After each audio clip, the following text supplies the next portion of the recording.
Assalamualaikum warahmatullahi wabarakatuh. Jumpa lagi dengan saya. Saya doakan semoga kalian semua selalu dalam lindungan Allah Subhanahu wa Ta'ala. Pada kesempatan ini, saya akan menyampaikan materi tentang teamwork. Untuk memahami apa itu teamwork, maka kalian perhatikan penjelasan berikut ini. Teamwork merupakan kerja tim atau biasa disebut kerjasama, yaitu untuk mencapai satu tujuan tertentu.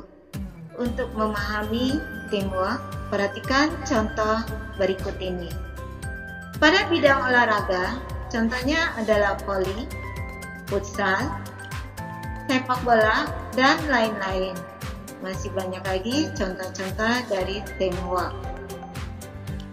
Di dalam sebuah teamwork ada karakteristik yang harus diperhatikan, yaitu harus memiliki tujuan bersama yang jelas dan adanya kerjasama untuk mencapai tujuan.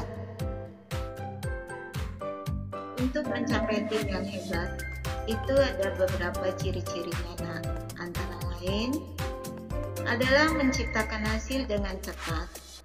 Maksudnya yaitu mencapai tujuan, sasaran yang tepat dalam waktu yang cepat. Kreatif, menciptakan ide-ide atau kreativitas untuk mencapai tujuan tersebut. Bijaksana, yaitu mengambil keputusan atau suatu tindakan berdasarkan keinginan bersama. Dan ada positif, yaitu berpikir baik dalam suatu tim. Kemudian yang terakhir adalah konsisten, yaitu kegiatan yang dilakukan oleh tim secara terus-menerus sesuai dengan program kerja tim. Nah, itu adalah ciri-ciri suatu tim yang hebat untuk mencapai suatu tujuan bersama agar terciptanya tim yang solid dan hebat.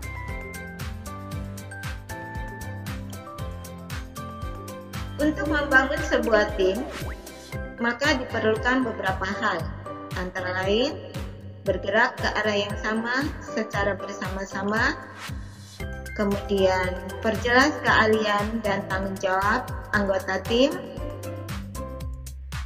dan adanya peraturan, panduan atau prosedur sebagai alat ukur.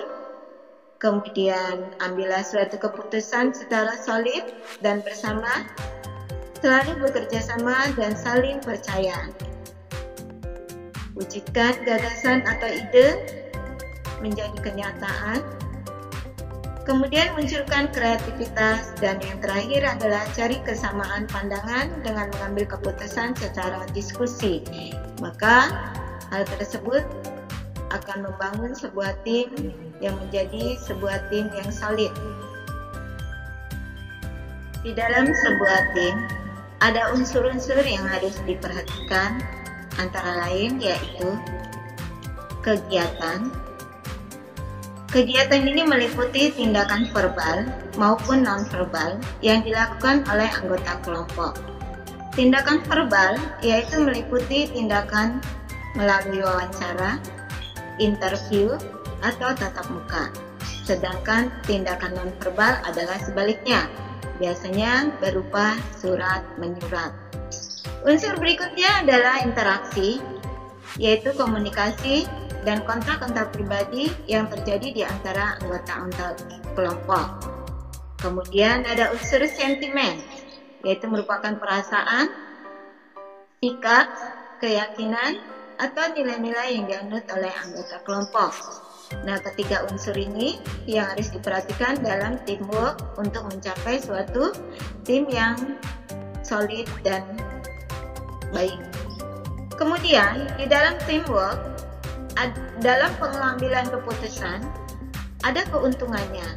Antara lain, keuntungannya adalah akan meningkatkan motivasi dalam pelaksanaannya, kemudian akan lebih mudah dipahami oleh tim dibandingkan jika hanya mengandalkan keputusan dari satu orang saja. Ada beberapa hal yang harus diperhatikan agar sebuah tim dapat berjalan dengan baik untuk mencapai tujuan bersama. Yang pertama adalah kenali setiap anggota kelompok. Jadi kalian harus mengenal satu dengan yang lainnya secara baik, yang merupakan baik itu sifatnya, wataknya, maupun kelakuannya. Kemudian yang kedua, buat kriteria yang baik. Di dalam sebuah teamwork, hal tersebut sangat diperlukan. Yang ketiga, musyawarahkan ide atau pendapat yang dilontarkan oleh setiap anggota yang mempunyai pendapat yang berbeda-beda. Dan yang terakhir adalah buat keputusan secara bersama untuk mencapai tujuan tertentu. Maka hal tersebut dapat menciptakan suatu teamwork yang hebat, solid, dan bisa mencapai satu tujuan yang diinginkan secara bersama-sama. Ada beberapa contoh gambar di SMP Negeri 69 dalam teamwork, yaitu seperti pencaksilat, kemudian ada bola kaki, futsal wanita, ada PMN. Nah, itu adalah contoh-contoh teamwork yang ada di SMP Negeri 69 dan masih banyak lagi yang lainnya. Semoga ilmu ini bermanfaat. Seorang pemimpin itu tidak harus pintar, tapi dia mampu bersikap adil, jujur, dan bijaksana dalam menyikapi segala hal.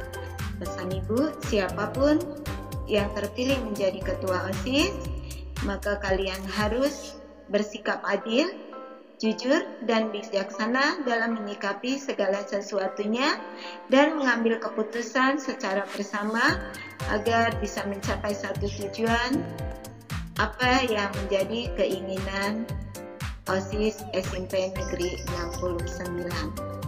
Oke nak, sekian dan terima kasih.